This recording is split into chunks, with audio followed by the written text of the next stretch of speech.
అంటే ఎక్కువ ఆర్జీవి గారి సినిమాలు చేయడానికి రీజన్ ఏంటి? అంటే ఇప్పుడు ఇందాక మీరు చెప్పినట్లుగా పొలిటికల్గా డబ్బులు తీసుకుంటే బ్యాడ్ నేమ్ ఎలా బయటకు వచ్చేస్తూ ఆర్జీవి గారు ఒక పొలిటికల్ పార్టీకి సంబంధించి సినిమాలు చేస్తున్నప్పుడు కానీ ఎవరికైనా సెటరికల్ సినిమాలు చేసినప్పుడు కానీ అప్పుడు కూడా పేరు పోతుంది కదా.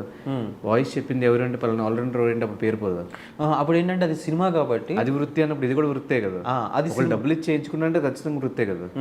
అది సినిమా ఏంటి, ఇది కేవలం స్టార్టింగ్లో చెప్తారు, ఇది కేవలం కల్పిత పాత్రలు మాత్రమే, ఎవరిని ఉద్దేశించింది కాదు.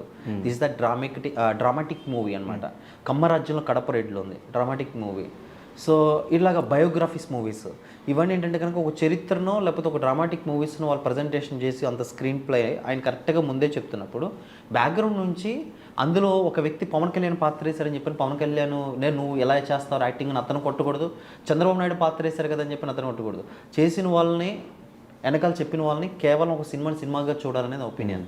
అట్లాగే నేను కూడా ఆర్జీవీ సినిమాలకి ఎవరికి ఏ వాయిస్ ఇచ్చినా సరే కనుక యాజ్ ఏ డబ్బింగ్ ఆర్టిస్ట్గా అక్కడ ఏంటంటే కనుక మరి ఒక ఆర్జీవీ సినిమాలకి కాదు, రిమైనింగ్ చాలా సినిమాలు చెప్తూ ఉంటాను. ఫర్ ఎగ్జాంపుల్ ఎంఎస్ నారాయణ గారు చనిపోయారు. ఆయన చనిపోయిన తర్వాత ఆయన సినిమాకి ఆయన గొంతు నేను వాయిస్ ఇవ్వడం జరిగింది. ఏఐజీ హాస్పిటల్లో పోసాని కృష్ణమురళి గారు చాలా క్రిటికల్ సిచ్యువేషన్లో ఉన్నారు. అర్జెంటుగా సినిమా రిలీజ్ అయ్యింది, ఆయనకి డబ్బింగ్ చెప్పాలి, ఆయనకి డబ్బింగ్ చెప్పాను. అక్కడ దాకా ఎందుకు మొన్న రాకేష్ మాస్టర్ గారు ఒక సినిమాలో చేశారంట. అసలు రాకేష్ మాస్టర్ గారు వాయిస్ ఎవరు చేస్తారన్న మూమెంట్లో ఆయన చేసిన సినిమాకి నేను రాకేష్ మాస్టర్ గారికి డబ్బింగ్ చెప్పాను.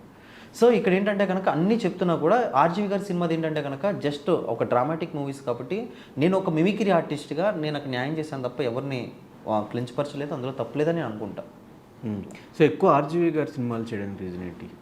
డబ్బింగ్ ఎక్కువ ఆయన పొలిటికల్ సెటరికల్ మూవీస్ తీస్తారు కాబట్టి ఆయన ఎక్కువ తీసేది అదే కదా. డబ్బింగ్ ఆర్టిస్టులు అవసరం ఎక్కువ పడుతుంది. డబ్బింగ్ ఆర్టిస్టులు అవసరం. ఇంతమంది డబ్బింగ్ ఆర్టిస్టులు ఉండగా రవిని తీసుకోవడానికి రీజన్ ఏంటి? లేదు అంటే చాలామంది డబ్బింగ్ ఆర్టిస్టులు ఉంటారు.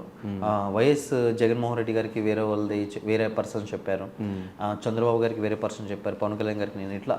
అంటే ఎవరైతే కనుక పర్టికులర్గా ఆ వాయిస్ని పర్ఫెక్ట్గా చేయగలుగుతారో అలాగా ఒక్క ఆర్జీవి గారి సినిమాకి నేను ఒక్కనే కదా, నేను వెనకాల దాదాపు 5 మిమిక్రీ ఆర్టిస్టులు వర్క్ చేస్తారు. సో 5 నేను ఒక్కడినే పర్టికులర్ ఆర్జీవి గారి మూవీస్కి మొత్తం నేనే చేయను. కానీ ఇప్పుడు ఏంటంటే కనుక మేము బయటకు కూడా చెప్పుకోవట్లేదు ఆర్జీవి గారికి సినిమాకి మేము ఇది చేసాం అని చెప్పుకోవట్లేదు. ఎందుకంటే కనుక చెప్పుకోలేము. బట్ తెలిసిపోయింది ఇది మిమిక్రీ ఆర్టిస్ట్ ఎవరో చేశారు అని. ఎవరో ఒక మిమిక్రీ ఆర్టిస్ట్ చేశారని సినిమాలో ఈజీగా అర్థమైంది. కానీ